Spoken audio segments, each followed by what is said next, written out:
Well, Saudi Arabia is a longtime friend of the United States since President Franklin Roosevelt met the Saudi king in the Gulf at the close of the Second World War. We've had a long-time tradition and history of military assistance, and the Saudis, of course, support what we want in the Middle East, and I think what you want as well.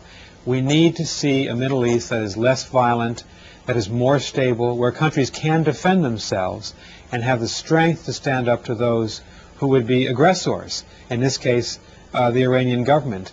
And so the Saudis have mainly defensive needs, not solely defensive needs. We intend to continue our military cooperation program with them, and we hope that as a result of this, working with the Emiratis, the Kuwaitis, the Bahrainis, the Qataris, the Omanis, and the other countries of the Gulf, it will be a stronger region and one that has the self-confidence to support, we hope eventually, a Middle East peace agreement between the Israelis and the Palestinians, to be more supportive, certainly, to the Iraqi government, and to try to convince the Iranians that these are countries willing to live in peace with them, but they'll be strong countries.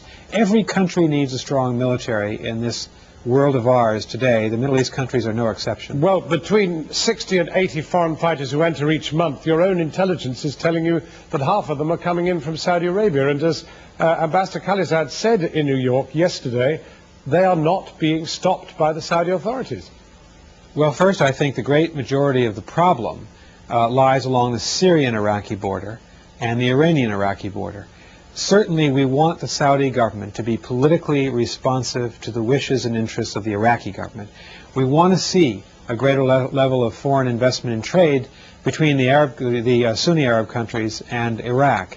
Iraq badly needs that kind of regional support, and I think we're at a period in the crisis right now where we need to see a response from the rest of the world, particularly the Arab world, to help the Iraqis politically and economically at a time of need. But you still don't seem to want to address this particular issue, that half the insurgents coming in from outside that country, not coming from Iran, not from Syria, according to your own military intelligence, they're actually coming from the Saudis, who you want to arm.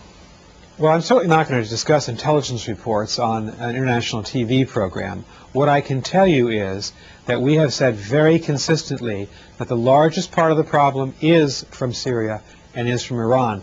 We do have disagreements with a number of these other Sunni Arab states on many different issues, including on Iraq. But those disagreements do not exclude the fact that we have a friendship of long standing, that we have a very strong expectation that these countries understand that they need to be part of the solution to the Iraqi problem, and that to continue with a program of military assistance, we do that because it's in our interest, as well as the interest of the countries involved, right, because we're convinced that the Middle East needs this kind of stability through strong regimes to arrive at a greater measure of peace, and the Middle East certainly needs to be more peaceful. Well, the other word you've used is democracy. Well, of course, Saudi Arabia and even Egypt are very far from being free democracies, and yet it was in his second inaugural speech that George Bush said, you know, it is freedom that will change the dynamics in the Middle East. Well, Saudi Arabia is one of the most repressive regimes on earth.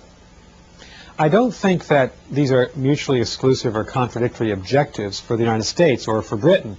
To have as objectives that in the short term we are a good friend to countries like Saudi Arabia, we meet our commitments, we help them to cope with regional threats by maintaining their military strength.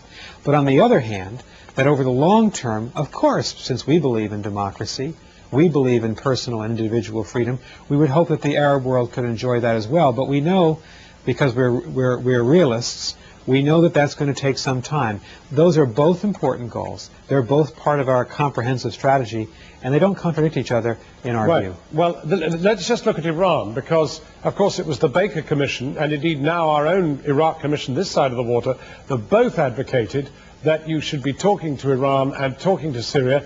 And although those talks have, in some stumbling way, started at some point, the truth is there is no path open with either Iran or Syria that's really going to lead to any kind of peace in Iraq. Well, I would say this. We have opened a channel to the Iranian government in Iraq, about Iraq. Our ambassador has now had 2 meetings in recent weeks. We've opened a channel to the Syrians. Secretary Rice met with the Syrian foreign minister some time ago.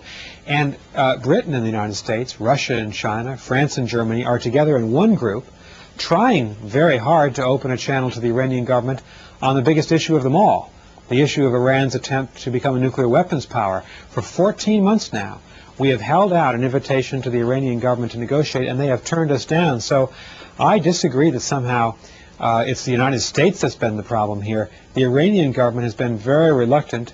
In fact, they've been outright standoffish in trying to launch these negotiations on the nuclear side. Well now, even while we've been speaking, and the Reuters agency is reporting Angela Merkel's government in Germany as criticizing this whole idea of arming the region. They say you don't need arms, we need diplomacy, and we need to get things working.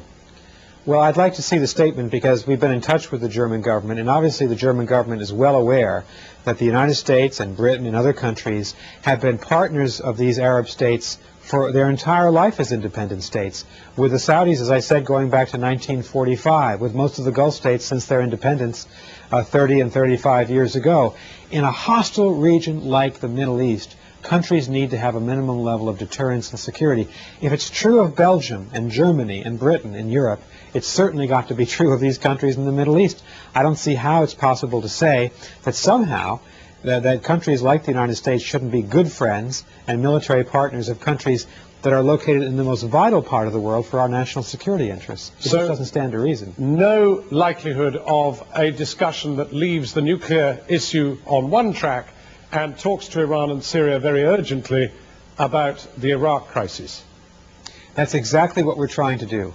We've opened the channel to the Iranians and Syrians on Iraq, and we're trying to get both of them to close down their borders and not allow fighters to come across those borders to attack the Iraqis, civilians and military alike, and our forces. On the nuclear issue, we have been in the United Nations Security Council now for the better part of the last year. We've offered negotiations. We would sit down with them tomorrow morning if they would meet the conditions of the negotiations that the Perm 5, Russia, China, Britain, France, and the United States, as well as Germany, have laid down. It's the Iranians that have said no. So we are convinced that there are diplomatic solutions to these grave problems in the Middle East. We are, of course, pushing for an Israeli-Palestinian agreement. Secretary Rice and Gates are in the region doing that right now. They're currently in Saudi Arabia, having had a very successful day in Sharm el-Sheikh in Egypt. We are pushing these negotiations on the nuclear issue with Iran, and yet Iran is turning us down on those. So I think it is a time for diplomacy.